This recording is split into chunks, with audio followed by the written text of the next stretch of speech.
So, you've seen a whole bunch of anamorphic lens videos on YouTube and you're thinking to yourself, what is it? Do I need to do something with this? Do I need to add this to my kit? Is this interesting? Is this for me? Or is this just for some people who have crew to focus pull for them? Well, I decided to kind of, just out of curiosity for myself, compare anamorphic 50mm lens to a spherical, just normal classic 50mm lens.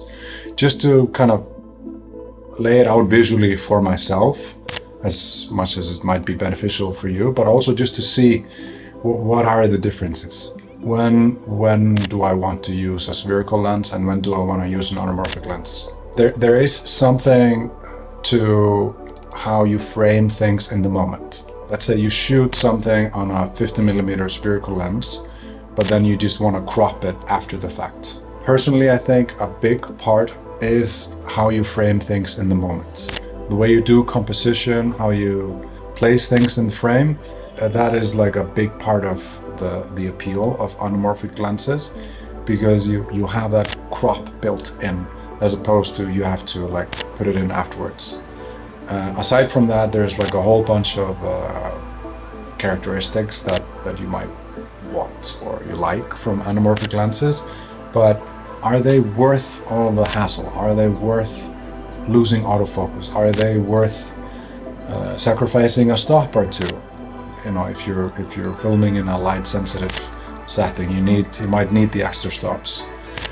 Should you get an anamorphic filter as opposed to an anamorphic lens, so you kind of get a little bit of both? Maybe that's a new video, that's another video. We're not doing that today. So today I just wanted to quickly summarize and just compare the 50mm anamorphic look and the 50mm spherical look. I really like the character that you get out of anamorphic lenses. Not just the typical kind of stuff that we all see from anamorphic lenses, the streaky flares, the aspect ratio, but also just kind of the background bokeh blur. I mean, there is definitely a different character to the background on an anamorphic lens compared to a spherical lens. There's like a little bit of a look to it, but you know, for that little bit of a look, you're actually spending a lot of extra time. You're slowing everything down, as in way down. I'm used to having everything instantaneous on my autofocus lenses, so it was quite an adjustment to go to anamorphic, but to me it's worth it. Like, as you slow things down, as you frame things, as you are in front of your scene or in front of whatever you're filming, there is a difference between how you frame that in the moment and if you decide to crop it post. If you're thinking about it and if you watched like a whole bunch of anamorphic videos and you're really like seriously considering it, I would dip my toe in. I would try to get something like, for instance, you could buy an anamorphic adapter for anywhere between $600 to $2,000. That way you can test it out on different focal lengths on your spherical lenses.